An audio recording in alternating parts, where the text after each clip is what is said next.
நம்ம வாழ்க்கையில வர்ற கஷ்டங்கள், தோல்விகள் எல்லாமே நம்மள வலிமையானவனா மாத்துறதுக்கு தான் வருது. ஒரு விமானம் ஆக்சிடென்ட் ஆயிடுச்சுன்னு வச்சுக்கங்க. முதல்ல எத தேடுவாங்கன்னு தெரியுமா? அந்த பிளாக் பாக்ஸ் அதத்தான் வந்து தேடுவாங்க. ஏன்னா, அதுல தான் யார் தப்பு செஞ்சாங்க அப்படின்னு சொல்லாது. என்ன நடந்தது அப்படின்றத கரெக்ட்டா சொல்லும். அடுத்த டைமு எப்படி தப்பே நடக்காம இருக்கணும் அப்படிங்கிறதையும் சொல்லும். அதே மாரி தான் நம்மளோட வாழ்க்கையிலயும் பிசினஸ் தோல்வியா இருக்கலாம், ஒரு உறவு இழப்பா இருக்கலாம், கஷ்டமான சூழ்நிலையா இருக்கலாம். வாழ்க்கையோட பிளாக் பாக்ஸ நம்ம தொறந்து பார்க்கணும்.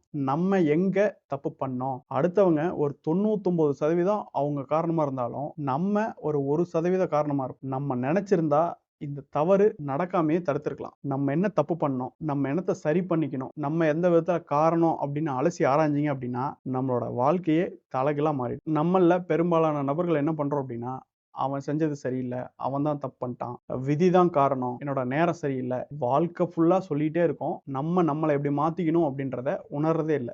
நம்மள நம்மளே கேள்வி கேட்டுட்டு இருக்கும்போது தான், நம்ம எந்த இடத்துல தோத்து போனோம்? எதனால இந்த முடிவ எடுத்தோம்? அப்படிங்கிறதெல்லாம் புரிய வரும். இந்த தோல்வி மட்டும் நம்ம வாழ்க்கையில நடக்கலன்னா, நம்ம இன்னும் பெருசா எதுலயாவது போய் மாட்டிட்டு இருப்போம் அப்படின்றது. அந்த வேலை கிடைக்காதனால தான் எனக்கு இந்த நல்ல வேலை கிடைச்சது. அந்த இழப்பானதா வலிமையானவனா ஆனேன் அப்படின்னு புரிய வைக்கும். ஸோ நம்ம வாழ்க்கையில வர்ற கஷ்டங்கள், தோல்விகள் எல்லாமே நம்மள வலிமையானவனா மாத்துறதுக்கு தான் வருது.